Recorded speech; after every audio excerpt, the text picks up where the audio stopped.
माँ तो माँ होती है। विपिन जो पढ़ाई करने के लिए हॉस्टल में था, उसके फ़ोन पर रात के 12:30 बजे फ़ोन आता है। वह फ़ोन उठाता है तो उसकी माँ बोलती है, जन्मदिन की बहुत बहुत बधाई गोलू बेटा, मेरा बेटा हमेशा खुश रहे। लेकिन बेटे को गुस्सा आ जाता है। माँ सुबह फ़ोन कर देती, इतनी रात में फ़ोन करके मेरी नींद खराब कर दी, कहते हुए फ़ोन रख देता है।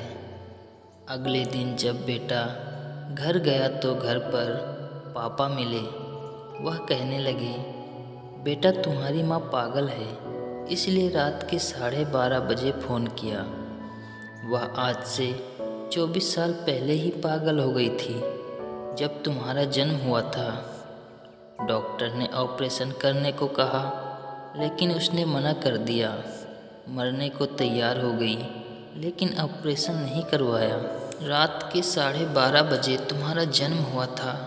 शाम के 6 बजे से रात के 12:30 बजे तक दर्द से तड़पती रही, लेकिन तुम्हारे जन्म होते ही उसकी खुशी का ठिकाना नहीं रहा। फिर तुम्हें अपने सीने से लगा कर रखा और बड़ा किया। साल भर में तुम्हें एक बार रात को फ़ोन कर दिया तो तुम्हारी नींद खराब हो गई।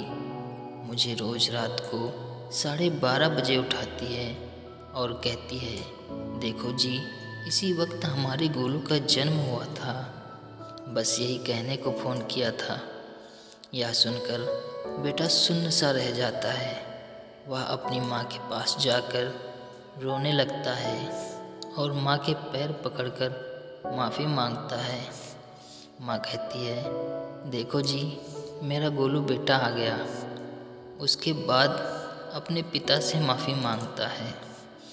पिता गुस्से से कहने लगते हैं, तुम्हारी माँ हमेशा कहा करती थी कि हमें चिंता करने की ज़रूरत नहीं, क्योंकि हमारा गोलू सब संभाल लेगा। लेकिन अब तुम चले जाओ, मैं तुम्हारी माँ की देखभाल कर लूँगा। तभी माँ कहने लगती है, अब माफ़ भी कर दो जी, बेटा है हमारा।